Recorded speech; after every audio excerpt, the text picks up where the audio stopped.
سلام حبايبي، فيديو جديد ويوم جديد مع سافر مع سامح. النهاردة الحلقة رقم 22 من سلسلة ما تيجي تعيش معايا أمريكا. والنهاردة هتكلم معاكم عن المدارس في أمريكا بمناسبة بداية العام الدراسي الجديد في معظم الدول العربية في شهر سبتمبر أو بداية أكتوبر. فكل سنة وانتم طيبين وولادكم فرحانين وفي المدارس ناجحين. وقبل ما ابدا الفيديو بتاعي احب اقول لكم لو سمحتوا دوسوا لايك وشير وسبسكرايب، فعل الجرس وشير القناه مع الناس اللي انت شايف محتاجين يتفرجوا على معلومات زي ديت. وتعليقاتكم مهمه جدا بالنسبه لي، اي تعليق اي كومنت حتى باخد منكم افكار بعمل عليها فيديوهات. وقبل ما اخش في موضوع الحلقه احب اقول لكم الورد دوت جايبهولي بنتي عشان بتقول لي بابا وانت عايش وسطنا كل اسبوع هجيب لك بوكيه ورد اديهولك في ايدك وتبقى انت فرحان وتحضني وتبوسني وانا اشوف فرحه في عينيك.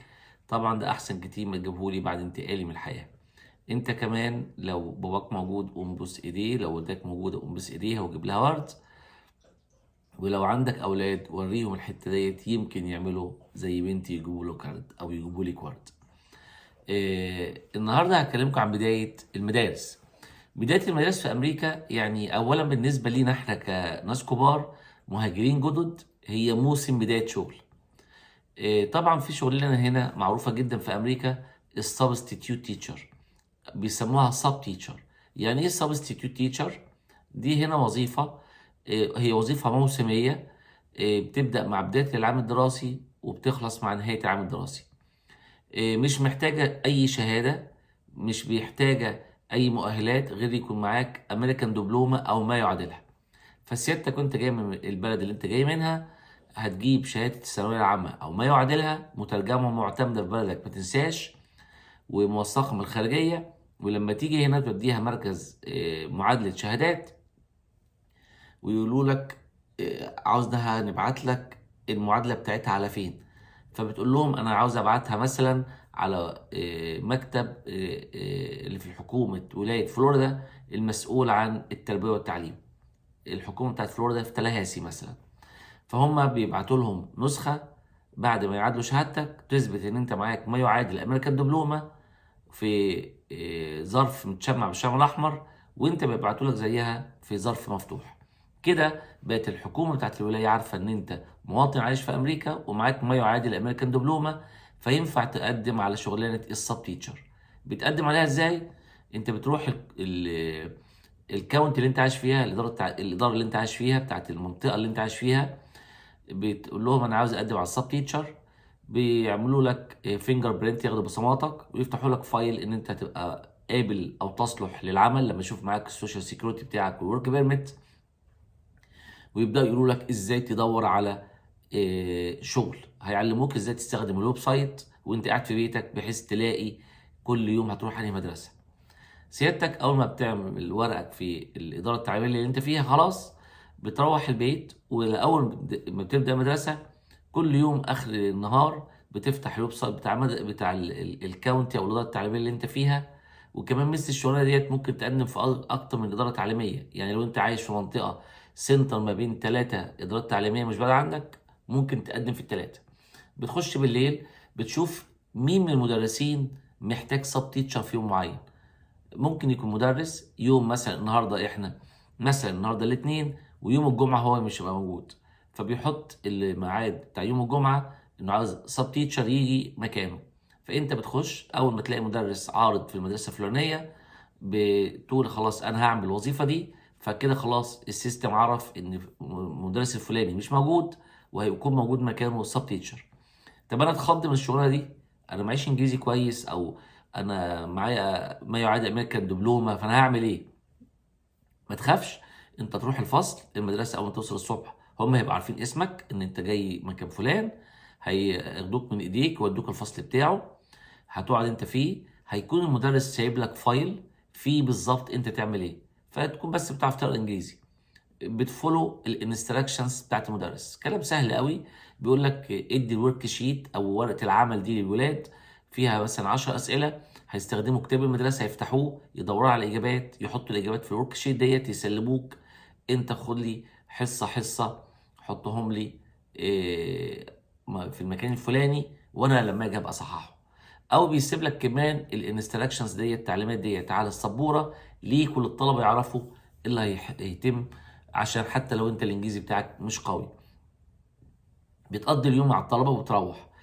مزايا الشغلانه ديت ان هي طبعا مش محتاجه شهادات، مش محتاجه مؤهلات، شغلانه سهله. انا اول ما جيت قابلت ناس كتيره اقول له شغال ايه، يقول لي شغال مدرس، وناس كبار في السن والانجليزي بتاعهم مش قوي، كنت بستغرب ازاي دول مدرسين.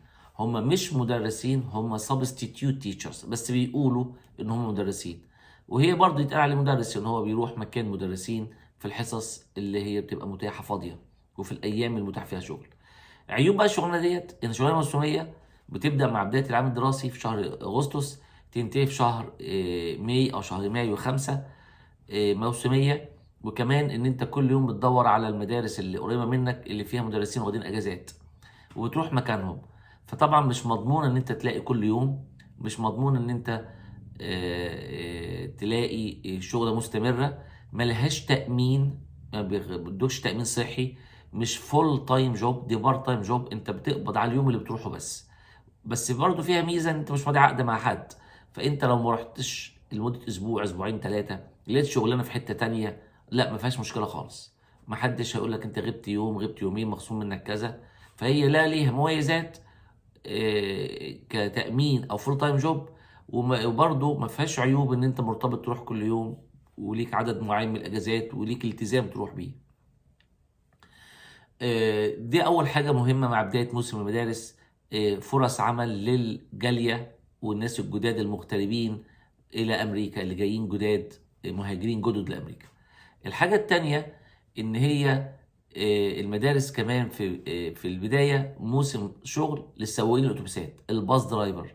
هحط لكم دلوقتي على الشاشة هتشوفوا تكست مسج بيبعتوه على كل أرقام التليفونات اللي حابب يتقدم يا جماعة لوظيفة الباص درايفر. دي وظيفة مطلوبة.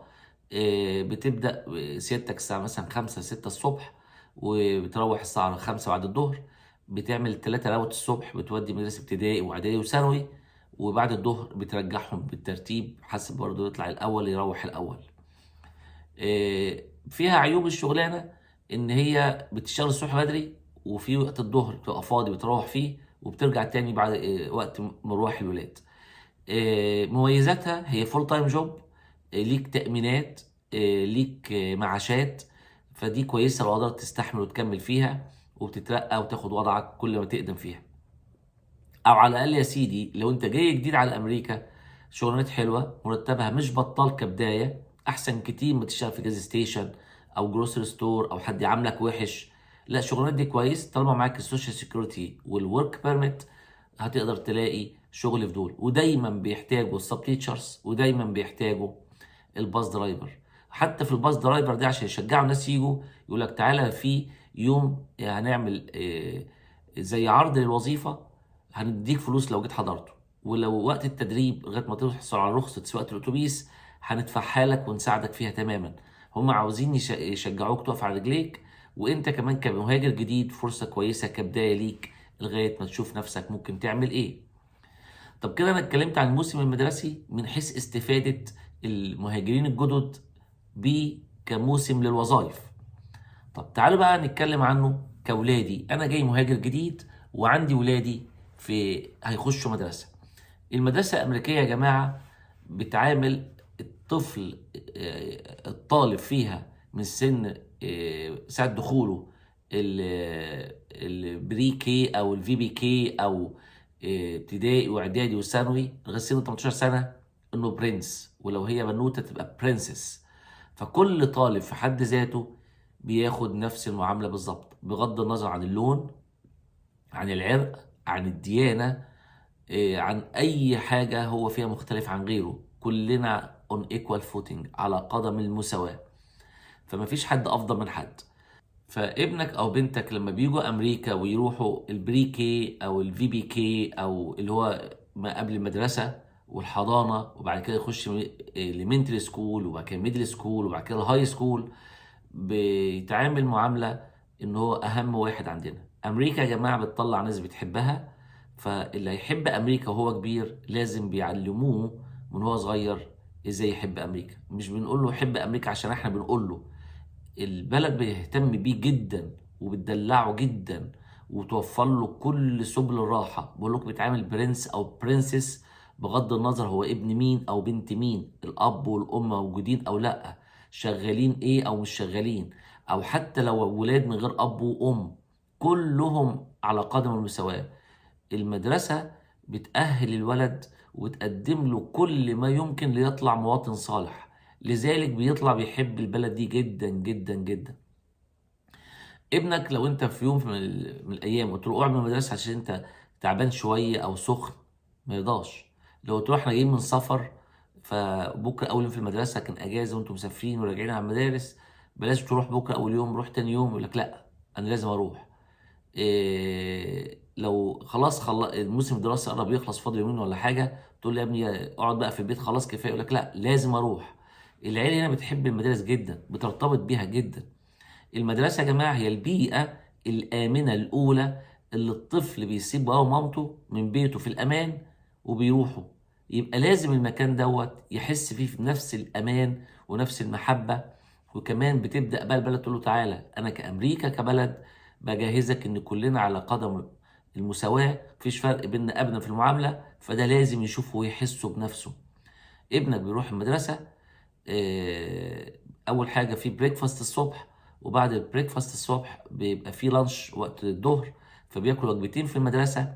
المدرسه يا جماعه قبل بدايه الموسم الدراسي باسبوع بيروح المدرسين قبل الطلبه يجهزوا الفصل، يخلوا الفصل في احسن صوره، يعملوا ديكورات والوان وصور وحاجات حلوه تخلي الفصل في احسن شكل، عشان الولد اول ما يخش يحس ان داخل في مكان مرحب بيه، مكان هو حابب يخشه. وقبل المدرسين ما بيرجعوا، المدرسين بيرجعوا قبل الطلبه باسبوع، والدراسه بتبدا في اول اسبوع في شهر اغسطس في امريكا. لكن العمال بيرجعوا قبل المدرسين باسبوعين، بينظفوا المدارس بيخلوها تبرق، انت كانك بتجهز بيت لعريس وعروسه، فتخيل بتهتموا ازاي تجهزوا لولادكم. فهنا الطالب يروح المدرسه بيلاقي مبنى في منتهى النظافه. طبعا الجو حر زي فلوريدا عندنا لازم في تكييف، لو في اماكن فيها سنو لازم يبقى فيها دفايات، الطالب يبقى قاعد في مكان مرتاح جدا، الاضاءه قويه جدا عشان ما يبقاش عينيه مش شايف، الشباك لو ما يتفتحش عشان ما تخشش حشرات او الحر مش هيتفتح، كل ده متامن. المدرسه يا جماعه بتبقى مجهزه من كل حاجه، من حيث الاساس ابنك قاعد على كرسي كويس، على ترابيزه كويسه، الفصل نظيف جدا، التكييف شغال او لو دفايه شغاله، الاضاءه قويه، الفصل مجهز، المدرس مستعد نفسيا انه يستقبل ابنك وبيرحب بيه. ده اول يوم بيبدا يومه بالفطار، والمدرس يقابله كويس اول فصل، وفصل متزين كمان حلو قوي المدرس مجهزه للطلبه. فيبدا الطالب يرتبط بالمدرسه ويحب المدرسه، يبدا يصاحب الولاد. من هنا تبدا علاقه الطالب ده بالمدرسه والمدرس بتاعه او المدرسه بتاعته وبزمايله، ويبقى ده اول مجتمع امن الولد شايف فيه ان هو كله بيحترمه، كله بيحبه، كله بيحبه زي غيره، مش هو ابن فلان ومش ابن فلان. إيه، حتى ما حدش بيسأل حد انت ابن مين، او بابا شغال ايه، او انت ساكن ايه. كمان في حاجة حلوة قوي هنا، ما تحكمش على حد بهدومه هنا في امريكا. يعني هنا صعب تقول ده فلان ده ابن ناس عشان لابس لبس غالي، او بنت عاملة شعرها كويس او عاملة ضوافرها فدي باباها ومامتها اغنياء. مفيش كده في امريكا، كلنا شبه بعض. اللي بتعمل ضوافرها البنت لو باباها ملياردير او مش ملياردير، او راجل عادي خالص، او حتى البنت ممكن تكون بتشتغل في هاي سكول بتصرف على نفسها، هتعمل ضوافرها في شعرها برضو. اللبس هنا كلنا بنلبس زي بعض، انت ممكن تلاقي اغنى اغنياء العالم في امريكا لابس تيشيرت اي حد تاني لابسه. فهنا انت صعب تحكم على حد تميزه من لبسه وتقول ده ولد غلبان على جنب ده يتعامل معاملة اقل، مفيش كده خالص في امريكا. بل بالعكس، لو انت حسيت ان الولد ده محتاج مساعدة بتبلغ عنه الاخصائي الاجتماعي في المدرسه في السر، بيتواصل مع الولد يشوف احتياجاته بحيث يبقى مش ناقصه اي حاجه. تخيلوا بقى الولد رايح المدرسه مجهزه بالمبنى الجميل دوت بكل الامكانيات ديت، قاعد على ديسك جميل، الفصل اقصى عدد للطلبه بيبدا من 20 لغايه 30 اقصى عدد للطلبه جوه الفصول. وطبعا هنا مش بس الفصول لازم تبقى مساحتها كويسه، لا ده المدرسه كلها مساحتها كويسه.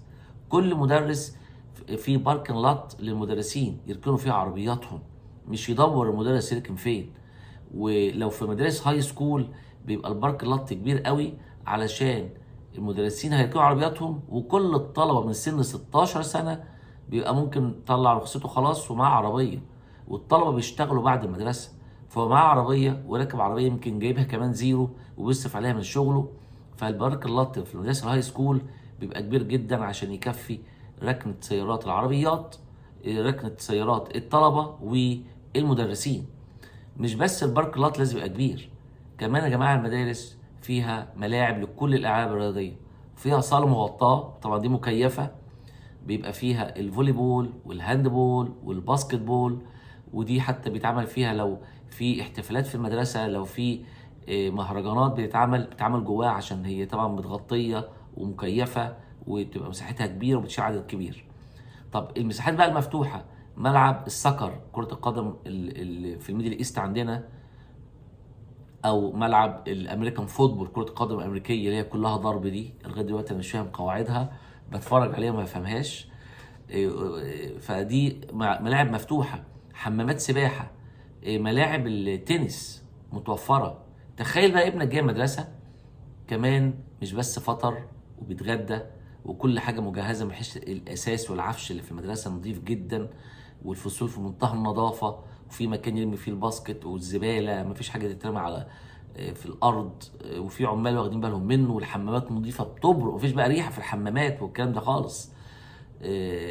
وكل يوم بينظفوا ورا الولاد، والولاد بيتدلعوا كده، يجي كمان نفسه يمارس رياضه، يلاقي الرياضه اللي نفسه فيها في المدرسه، يروح لهم انا عاوز العب سباحه، ينضم لفريق السباحه ويجيبوا له كوتش، والتدريب بعد المدرسه، وممكن يبقى التدريب كل يوم بعد المدرسه، ويوم البطولات او المسابقات بياخدهم اتوبيس يوديهم مكان المسابقه او البطوله ويرجعهم تاني على المدرسه، ويوفروا لهم اتوبيس يوديهم ويجيبهم.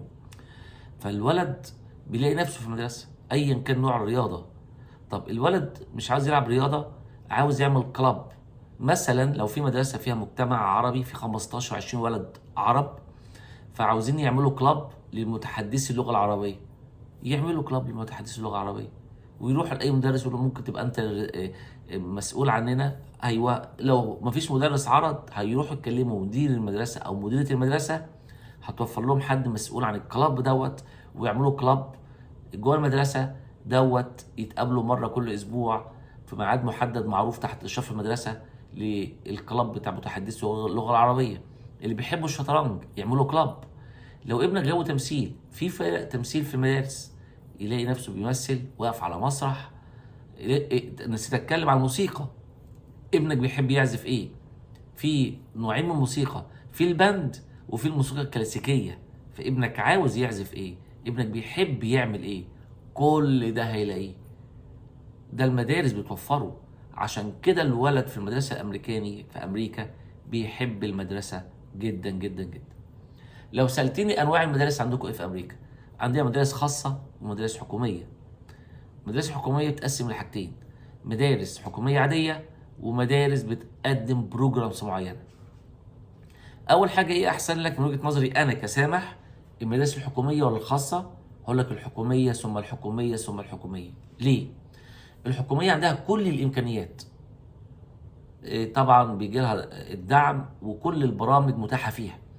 بمعنى لو ابنك مثلا في سنه فورث جريد ولقوه شاطر في الماث، هينططوه ياخد فيفث وهو فورث، وهو فوق في فيفث جريد سنه 5 ياخد حاجات ميدل سكول. ده متاح في المدارس الحكوميه. لو ابنك وهو في ميدل سكول شاطر، يخلص الميدل سكول بسرعه، يلاقي نفسه جابوا له مواد من الهاي سكول من ثانوي وهو في ميدل سكول، وكمان يلاقي نفسه خلص الميدل سكول وعنده 7 كريدت من الهاي سكول، فيخش الهاي سكول مسابق بسنه باقي زمايله. يجي بقى يخلص الهاي سكول بعد سنتين وهو قدام 4 سنين، ويروح ياخد كليه سنتين وهو في الهاي سكول. فالمدارس الحكوميه بتوفر النوع دوت من البرامج للولاد. المدارس الخاصه ما عندهاش البرامج دي، او يقول لك مش قادر اوفر البرنامج ده. في كورسات اي بي كلاسز. الاي بي كلاسز دي بياخدها طلبه الهاي سكول، دي معترف بيها دوليا. فالسي هو عاوز يرجع، يعني كان في بنت عايزه ترجع تخش جامعه في هولندا، فعشان الجامعه في هولندا هي اصلا هولنديه، فعشان عاوزه ترجع هولندا تخش الجامعه على طول، مش هيقبلوا الثانويه الامريكيه، لازم الثانويه الامريكيه بكورسات الاي بي كلاسز. فالبنت كانت واخده الاي بي كلاسز ستريت، كلهم اي بي كلاسز، عشان ده اللي مطلوب يعترف بيه في هولندا عشان تخش الجامعه على طول. المدارس الخاصه مش هتوفر دوت. فالمدارس الحكوميه هي فيها كل الامكانيات الضخمه، الى جانب ان ليها اتوبيسات بتودي الولاد وتجيبهم. لكن المدارس الخاصه هي مش بتوفر اتوبيسات، انت كولي امر مسؤول تودي ابنك وتجيبه.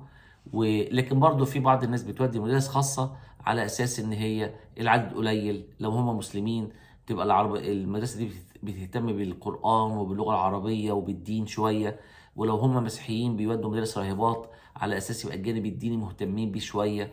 يعني كل واحد بيحسبها حسب اهتماماته. لكن من وجهه نظري انا الشخصيه، المدارس الحكوميه هي عامله زي الوحش اللي عنده كل الامكانيات المتاحه. طيب كمان ابنك في المدرسه هنا مفيش حاجه اسمها فاشل، مفيش حاجه اسمها واحد بايظ، مفيش حاجه اسمها واحد ضايع. هنا هقول لكم اسوأ سيناريو. لو ابنك في الهاي سكول والمفروض يجيب 18 كريدت عشان يخلص الهاي سكول ويمسك في دي الامريكان دبلومه. الامريكان دبلومه دي ممكن كده يبقى خلص الهاي سكول وبيقدم على وظائف بالامريكان دبلومه بس، تخيلوا. لكن في بعض الطلبه ما بيقدروش يجيبوا ال 18 كريدت. هل دول ضاعوا؟ هل دول مستقبلهم اتدمر؟ لا خالص. بيعملوا حاجه موازيه في فلوريدا عندي هنا اسمها جي اي دي. الجي اي دي ديت الطالب بيروح البروجرام دوت مش قادر يجيب ال 18 كريدت بتاع الامريكان دبلومه، يحطوه على الجي اي دي. ده معناه على فكره انه ما بيعرفش يقرا كويس، امكانياته في الماث او في الحساب ضعيفه جدا، ان هو ما بيعرفش يكتب. فطبعا بيودوه بروجرام الجي اي دي يحسنوا القرايه والكتابه والقدرات في الرياضيات شويه، ويطلع بالجي اي دي. طب هل طالب الجي اي دي دوت مستقبله ضاع؟ ده ما يخش امريكان دبلومه؟ لا، ده ممكن بعد 3 4 سنين نزل سوق العمل اشتغل، فقرر يخش الكوميونتي كوليدج، يروح يقدم انا معايا جي اي دي. بيعملوا اختبار لغه واختبار ماث، لو لقوا امكانياته مش حلوه بيقووه فيها الاول، ويخش بعد كده الكوميونتي كوليدج، وبعد كده يكمل ياخد الباتشلر بتاعه، وبعد كده يعمل ماستر ديجري يبقى معاه دكتوراه، ويقول لك انا واخد جي اي دي، ما خدتش امريكان دبلومه، لكن دلوقتي معايا دكتوراه. فهنا ما فيش مدرسه بتخلي طالب فاشل او يحس انه فاشل. حاجه كمان روعه في المدارس الامريكيه هنا، المدارس الامريكيه بتقدم لكل طالب على قد ما يستوعب وياخد. بمعنى ابنك في ابتدائي شاطر، ياخدوه على جنب، تعالى يا ابني هنا بره الفصل مش قدام الطلبه. مفيش طالب بيعرف اللي جنبه بيعمل ايه، مفيش طالب بيغيظ اللي جنبه، مفيش مدرسه او مدرس تقول شايفين فلان ازاي اخد كورس اهد عنكم وانتوا خايبين قاعدين مكانكم. مفيش الكلام ده. بياخدوا ولد الشاطر بره الفصل بتاعه، تعالى يا ابني احنا عايزينك إيه، وانت شاطر، واحنا عاوزين ناخد راي بابا وماما، احنا ممكن نحطك على البروجرام الفلاني بحيث تسابق زمايلك في الرياضه او في الانجليش او وتتقدم عنهم كمان. اللي جنبه ما يعرفش حاجه، اللي جنبه اشطر بقى منه يروحوا يحطوه خطوتين اهيد. يبقى ممكن في نفس الفصل في ابتدائي طالب اهيد بخطوتين متقدم يعني، وطالب متقدم بخطوه، وطالب ماشي على التراك عادي خالص. طب في المستقبل هل الاهيد دوت هيخش كليه الطب والطالب العادي ده مش هيخشها؟ مين قال كده؟ لا خالص. في ميزه تانية في امريكا والمدارس الامريكيه، كل الطرق تؤدي الى روما. مفيش حاجه اسمها ضياع وفشل. مفيش يا جماعه ان عندي ثانويه عامه لازم اخشها وهي فرصه واحده في سنه واحده اجيب مجموع، والمجموع اروح بيه مكتب تنسيق يوديني الكليه الفلانيه. طب انا لو جبت اقل من المجموع اللي بيقبلوه له الكليه الفلانيه بربع درجه او نص درجه او درجه، يقول لك لا تخش الكليه الاقل. بقى معقول الطالب اللي جاب اعلى مني بنص درجه ده اشطر مني يعني يستاهل يخش وانا لا؟ ده الوضع في مكاتب التنسيق. لكن في امريكا هنا مفيش حد يقول لك كده. انت بتحب ايه؟ انت امكانياتك ايه. عاوز تدرس الحاجه الفلانيه تحت امرك، بس بشرط انت محتاج يكون معاك كذا وكذا وكذا كشهادات كمؤهلات، آه، ودرجات عشان تطلع للدرجه اللي انت عاوز توصل لها. فهنا طبعا انا الحظ ساعدني، قابلت بعض الطلبه بيجوا امريكا هنا من دول عربيه او من دول في اوروبا الشرقيه، بيجوا تبع برامج التبادل الطلابي، بيجوا هنا يقعدوا سمستر يعني فصل دراسي، يعني نص سنه في امريكا، يخشوا المدارس الثانوي هنا، يعيشوا التجربه ويرجعوا ينقلوها لبلادهم. فانا كان حظي حلو، قابلت مجموعه من الطلبه دول بقول لهم يا جماعه انتوا شايفين التعليم فين احسن، عندنا في امريكا ولا في بلادكم؟ كلهم قالوا كلمه واحده: في امريكا. سالت السؤال التاني: طب ليه؟ الاجابه تتوقعوها ايه؟ قالوا لي عشان دايما في السكند تشانس، الفرصه التانيه. الحياه ما بتقفش على سنه، الحياه ما بتقفش على فرصه، يا كده لو فاتت الفرصة الحياة اتدمرت. ياما ناس في الدول العربية كان نفسهم يبقوا حاجة، لكن مكتب التنسيق ودهم كليات تانية بقوا حاجة تانية، وما قدروش يغيروا الواقع، وعاش طول عمره عنده أمنية ما اتحققتش، وعاش في وظيفة ودخل كلية هو مش عايزها. يمكن غيره كان يتمنى يبقى مكانه، ويمكن اللي أخد مكانه هو مش مبسوط في الوضع اللي هو فيه. فمهم قوي هنا ان كل واحد يحقق اللي هو عايزه. السكند تشانس موجوده في طرق كتيره تأدي نفس الكليه، في طريق صعب قوي، في طريق اسهل شويه، في طريق اطول في السنين، لكن في النهايه هتوصل طالما عندك الرغبه. مش عاملين لك سكه واحده لازم واجباري تمشي فيها في الوقت دوت بالدرجات دي بالمستوى ده، يا اما تضيع. مفيش كده هنا، هنا في طرق كتيره، وزي ما انت بتحلم وامكانياتك توديك هتوديك. حاجة تانية يا جماعة هنا، ان انت لما بتيجي كمهاجر جديد لامريكا تبقى نفسك بقى ابنك يبقى الاول على المدرسة وي الحاجات دي كلها، تلاقيهم في المدرسة يبعتوا لك: تعالى انت، احنا شايفين ان انت عامل ستريس على ابنك او بنتك. البنت لما بتغلط في الامتحان بتقعد تعيط، هو دي مش حاجة كويسة؟ لا طبعا. هي بتعيط ليه؟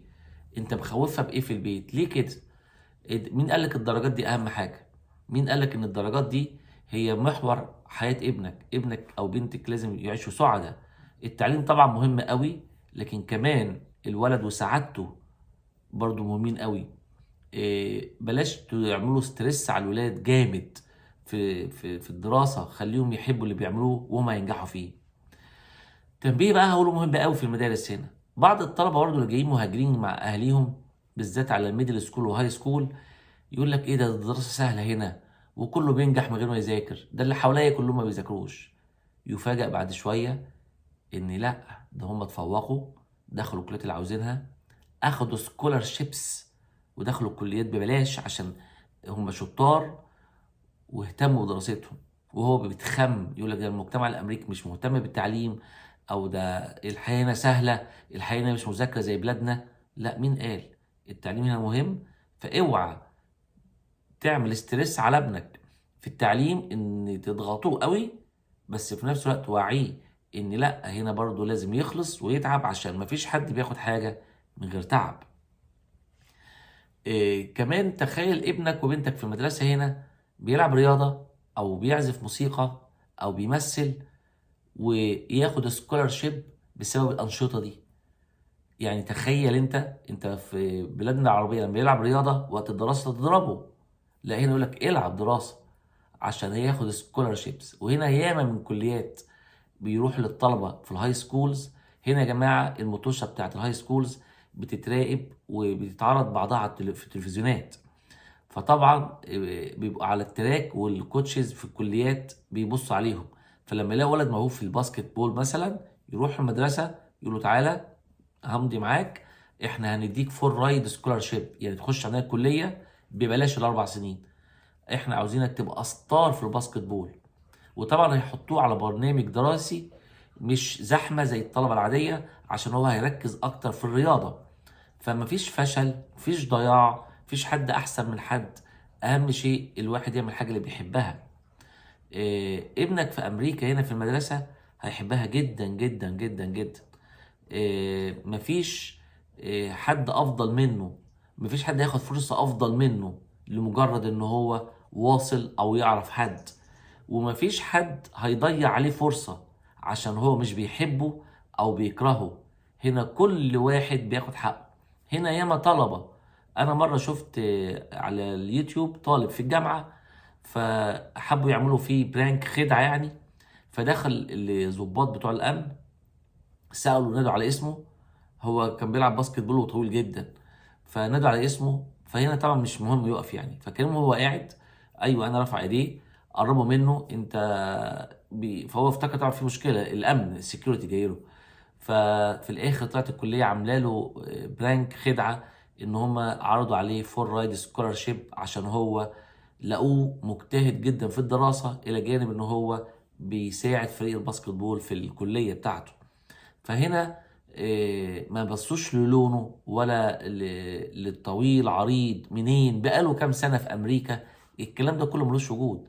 اللي بيحب يحقق نفسه بيقدر يحقق نفسه. حاجة تاني عن المدارس في أمريكا، إن في موسم المدارس في أمريكا يا جماعة، الحكومة أو في ولايتي في فلوريدا بيدونا أسبوع قبل بداية المدارس، يقول لك كل حاجة تشتريها للمدارس فري اوف تاكس، في ضريبه مبيعات هنا 7%، وفي ولايات تانية بتبقى 15%. فيقول لك في موسم المدارس قبل المدارس باسبوع كل مستلزمات المدارس خصم 7%، خصم الضرايب. هتشتري لو مثلا اشتريت ب $100 كراسات مثلا وكشاكيل وحاجات كده وليمه وها، فانت الحاجات دي هتدفع 107، لا هتدفع 100 بس. لو اشتريت حاجات ب 500 7% ضريبه يعني $35 زياده، لا هتدفع 500 بس. فتروح بقى تشتري شنط لاولادك، تشتري ادوات المدارس كلها، وكمان بتبقى الحاجات باسعار رخيصه. ولو ابنك اشترى شنطه في بدايه الموسم الدراسي بيجيبها ارخص لو اتقطعت ويجي يشتري واحده تانية نص العام الدراسي. يعني هنا يا جماعه في موسم المدارس الحاجات المدرسيه بتبقى ارخص من باقي السنه. معقوله الكلام ده؟ اه طبعا. مفيش استغلال، ده موسم الحق، ده كل الطلب هيزيد، فانا مخزن كراسات فهطلعها دلوقتي واعوض فيها، والسنه دي اغلى من السنه اللي فاتت. مفيش الكلام ده خالص. حتى في موسم بدايه المدارس اللي عاوز يشتري لبس ده وقت كويس لشراء اللبس، بيبقى اللبس برضو معمول عليه اوفرز واسعار كويسه، عشان هم هنا يهمهم يبيعوا كتير، وفي كومبيتيشن رهيبه بين الشركات اللي بتبيع، فده بيقدم عرض ده بينافسه بعرض تاني، فالمستفيد الزبون. فانت في بدايه المدارس الهدوم اسعارها اقل، الحذاء والكوتشيهات اسعارها اقل، تشتري حاجات المدارس كلها فري اوف تاكس، ودوت في موسم الدراسه. لا هو موسم استغلال ولا هو موسم هزود الحاجه فجاه كده ابيعها بضعف ثمنها ومحدش يحاسبني. واللي نافع هنا المنافسه الشديده اللي بين الشركات الكبرى. موسم المدارس هنا هو الولاد بيحبوا لما المدارس تبدأ، وبيتضايقوا لما المدارس تخلص. ولو جه في آخر السنة فاضل يومين على المدرسة وخلاص خلصوا كل حاجة بس الولاد بيروحوا لسه، تقول لابنك أو بنتك ما تقعدوا في البيت، ما يرضوش أبدا، لازم يروحوا لآخر يوم إنهم حابين المدرسة. فأتمنى الفيديو ده يعجبكم. ولو ده مش حال المدارس في بلادنا العربية، نسيت أقول حاجة مهمة قوي قبل ما أختم. المدارس الحكومية في أمريكا فور فري ببلاش تماما، طبعا بتدفع مصاريفها من دافع الضرائب. كل أب وأم هم دافعي ضرائب في أمريكا، فبفلوس الضرائب دي إحنا بنوفر لأولادكم مدارس حكومية نظيفة جدا على أعلى مستوى لأولادكم. لذلك هنا بيحبوا يدفعوا ضرائب، عشان الحكومة بتاخد الفلوس دي بتعمل بيها مدارس على أعلى مستوى، متوفر فيها كل الأثاث المدرسي اللي هو العفش، اللي هو الكراسي والترابيزات والصبابير والأوفر هيد بروجيكتورز والكمبيوترات وكل حاجة من دي. فطبعا بتبقى فرصة كويسة جدا إن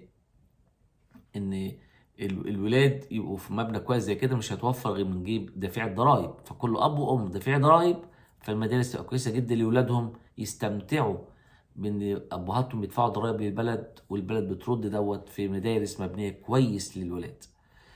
فالمدارس من ابتدائي وللهاي سكول كلها فور فري في امريكا لغايه ما الطالب يكمل 18 سنه يخش الجامعه مرحله تانية من حياته. لغايه هنا لو خلص الفيديو وهتبص على حال المدارس في امريكا، بص على حال المدارس في بلادنا العربيه. وبعدين لو انت جاي افرح ان ولادك جايين هيفرحوا بمدارس امريكا، وربنا يوفق الكل في النجاح في بلادنا العربية كلها. ولو لينا طلبة في بلاد عربية او طلبة في امريكا، ربنا يوفق معاهم كلهم وينجحهم ويفرح اهليهم بيهم. وكل سنة وانتم طيبين بمناسبة بداية العام الدراسي في كل بلادنا العربية، وايام سعيدة على الكل. ولغاية هنا خلص الفيديو، ما تنسوش لايك وشير وسبسكرايب، فعل الجرس، دعم القناة، وسيب تعليقك. تعليقاتكم مهمة أوي بالنسبة لي، بتديني أفكار أعمل بيها فيديوهات تانية. وما تنسوش تستمتعوا بحياتكم. سافر مع سامح.